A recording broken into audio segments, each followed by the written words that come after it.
Hello guys! For today's video, gagawa tayong panibagong cake. Itong cake natin is candy theme cake.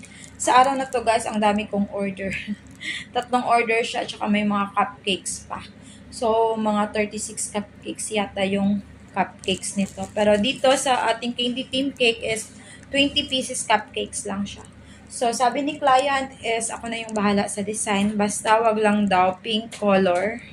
Walang masyadong pink kasi parang ayaw yata ng anak niya yung pink. Siguro nagsasawa na yung bata sa puro pink na lang. Kasi pag babae kasi yung anak mo, gusto mo talaga pink talaga yung nababagay sa kanya. Pero ako, is hanggang lumaki na yung anak ko, naging 4 years old na siya, ako din, parang ayaw ko na sa pink. So, itong mga topper natin guys, is kinustomize ko lang yan. Yung ating marshmallow lollipop. Actually, hindi siya lollipop.